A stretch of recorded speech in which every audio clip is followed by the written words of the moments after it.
Ég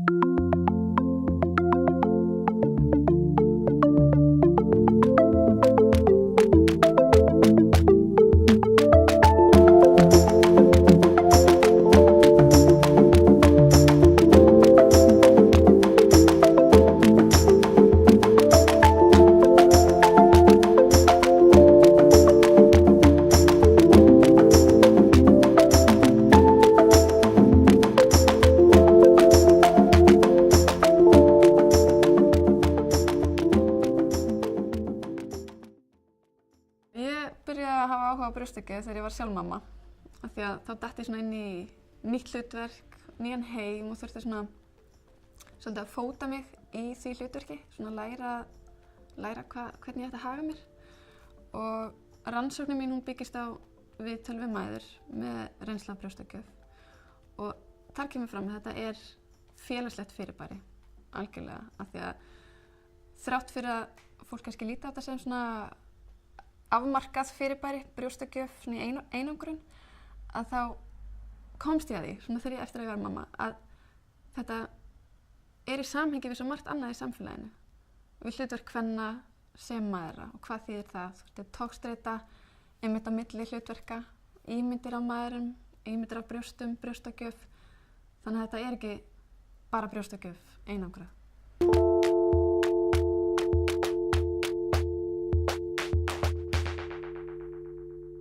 Það eru mjög margar mismunandi orðræður í gangi brjóstakjöf. Það sést vel ef maður skoðar til dæmis ráðleggingar brjóstakjöf bara gegnum tíðina hérna á Íslandi og svo víðar. Og viðmælendur mínir nefndu til dæmis að það væri mjög erfitt að finna einhvers konar heilsteypta fræðslu á spítölunum eða á fæðingardeildinni. Það fór eftir því hver var á vakt, hvaða ráðleggingar voru bestar. Og til dæmis þá var líka munur á milli ljósmæðra, milli hjúkrunarfræðinga og lækna, milli starfsstétta inn á jafnvel sömu deild, inn á sömu stofnun. Og það sýnir hversu félagslegt fyrirbæri þetta er og hversu háð orðræði brjóstakjöfin er. Reynsla mín af brjóstakjöf er kannski ekki alveg hefðbundin og því að ég er með MS-sjúkdóminn og gerði í rauninni kannski frekar ráð fyrir að ég myndi sleppa því að gefa brjóst til að fara á lyf. Þegar sonur minn var 6 vikna þá þurfti ég að fara í steragjöf og upp á taugadeild og þar var mér sagt að það væri ekkert mál þó ég væri með barni á brjósti. Ég get alveg haldið því bara ótrúið áfram. En að því ég var eitthvað efins þá sögðu mér að það væri ekkert mál að ég færi bara niður á brjóstaráðgjafadeildina og talaði við þær þar. Þannig ég fór að gera það og þær alveg þvertóku fyrir það að ég færi að gefa brjóst með sterum. Þannig að þá þurfti ég bara að gera það upp við mig hvaða deild ég ætti að trúa. Þannig að þá var ég bara að nota mitt innsæi. Ég hitti marga ljósmæður, brjóstaráðgjafa, lækna og fagfólk í kringum þetta því ég lenti í einhverjum vandræðum með þetta. Og það voru alveg mismunandi skoðanir á öllum þessum stöðum. Og maður heyrði náttúrulega, ég heyrði alveg á sömu stöðum að þurrmjólk væri slæm eða gæti farið illa í maga og eitthvað svoleiðis. Og það náttúrulega eykur það á þessa vanmáttu tilfinningu sem móðir að geta ekki gefið barninu sínu brjóst. Það er svona ákveðin tvíhyggja í gangi gagnvart brjóstakjöfinni. Annarkvort eða pælingar að það sé annarkvort brjóstamjólk eða þurrmjólk og að það geti ekki gengið saman. Sonur minn fær 2 á dag þurrmjólkurábót og þegar ég sagði ljósmóðurinn frá þessu þá fékk ég svona, hann þarf þess ekkert. En hann er ekkert sáttur fyrir hann fær þurrmjólkurábótina. Þá er hann loksins glaður og brosir og er bara mjög hamingjusamur. Og það er mér leiðilegt að fá þetta viðhorf. Ég vil náttúrulega barnið mitt sé hamingjusamt og sé ekki svangt. Mér fannst þess að ég væri bara eitra fyrir barninu mínu. Gefinu eitthvað svona Nestlé þurrmjólk í fernu sem geymist endalaust og í staðinn fyrir fallegu brjóstamjólkina úr sjálfur mér. Og þetta var mjög erfitt. Virkilega erfitt og miklu erfiðar en fæðingi sjálf sem ég hef samt kviðið fyrir meira heldur en þessu. Það vantar samræmdar upplýsingar brjóstakjöf, augljóslega. Það var mjög gagnrýnt af mæðrunum í viðtölunum. Ég held að þurfi bara meiri fræðslu hvað þú er að gera ef þetta gengur ekki nóg vel. Það væri náttúrulega ídealega að vera hægt að samræma alla þessa fræðslu. Ég veist góðan pakka sem að myndi bara svara öllum spurningum. En ég veit ekki hvort það sé hægt. Þetta svo margir mismunandi hópar, mismunandi aðilar og fólk sem að ráðleggja okkur værum. Og það svolítið forvindilegt að svona velta fyrir sér hvernig maður getur skapað slíka fræðslu, samræmda, án þess að mæður upplifa þar sem þrýsting og einhvers konar brjóstagjafa, fasisma eða stuðningsmenn brjóstagjafa sem brjóstagjafa mafíu. Kona sem ég þekki lenti líka í erfiðleikum með brjóstagjöf, fekk sýkingar í gervurstunar báðar og barnið var að byrja að sjúga úr henni blóð og fekk sjálft sveppasýkingu í munnin og hún fekk svo svæsnar sýkingar að hún þurfti að leggjast inn á spítala í nokkra daga. En samt var lagt svo hart á hana af hjúkrunarkonum og ljósmæðrum að hún mætti ekki hætta að gefa brjóst. Þannig að hún var orðin bara ein taugahrúga, hún var grenjandi allan daginn og hún var bara komið með fæðingarþunglindi, bara af sér pressu. Fræðslan má ekki einkennast af forræðishyggju, að mæður eigi að gera hlutina svona eða hinsegin, heldur verður að skapa smá pláss fyrir fjölbreytileika.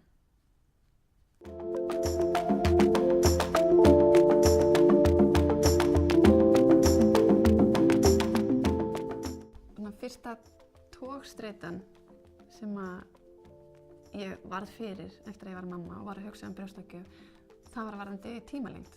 Það var svo óbúslega mismunandi hugmyndir sem að fólk hafði tímalengd. Hversu lengi á barn að vera á brjósti. Og af einhverjum ástæðum þá var ég með þessa hugmynd cirka 1 ár. Sem kannski heldur rúmt miðað við það sem ég heyrði í viðtölum við mæðurnar. Og sem að svona kannski cirka 6 til 9 mánuðir. Að það sé svona eitthvað viðmið. Og mæður sem að eiga styttri brjóstagjöf en 6 mánuði eða lengri en 9 eða lengri en ár, jafnvel 2 ár eða meir en það, þær finna strax að þær eru komnar út fyrir kassan sem að brjóstagjöf er sett. Og sérstaklega kannski þær sem að eiga mjög langa brjóstagjöf baki, 2 ár eða 2,5 ár. Ég hætti með son minn á brjósti þegar hann var 3 mánaða cirka og mér fannst það leiðilegt af því að þetta, normið er að maður hafi börn á brjósti minnstakosti 6 mánaða. Þannig að mér fannst ég rosalega léleg móðir. En mamma mín, hún stappaði í mig stólinu og hún sagði að þetta væri bara barnið er ekkert verra þó að það fengi þurrmjólk. Við þurfum að gefa konum meira rými til þess að ákveða sjálfar æskilega lengd brjóstagjafar.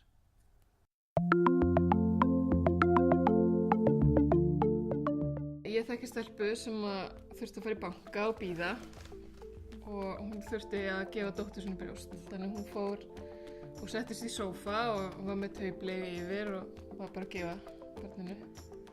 Þá kemur gjaldkeri til hennar og bendir henni á að klósetti sé nú þarna. Hún lét það ekkert á sig fá, sko. Hún bara kláraði að gefa og kláraði erindi sitt í bankann og fór svo.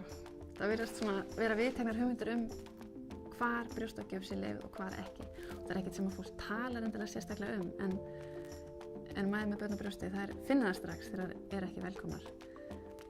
Það einhverjar reglur, en samt veit enginn hvaða reglur þetta eru.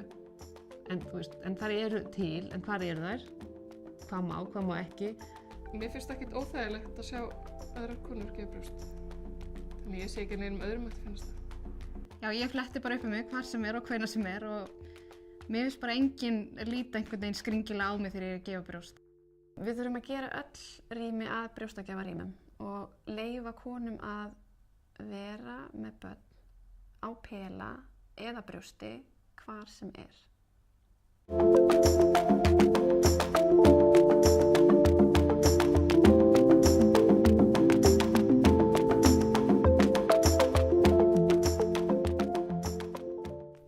Það er ráðandi ímynd af móður í samfélaginu og það er móður sem að gefur brjóst. Ég sá alltaf fyrir mér, ég væri svona hvítklædd með barnið og brjósti, svona brosandi og við varum í svona einhverjum algleymingi bara á góðri stundu bara, og það væri bara þannig og það væri náttúrulegt og allar mæður myndu bara mjólka onni barnið sitt og það væri bara sjálfsagt mál.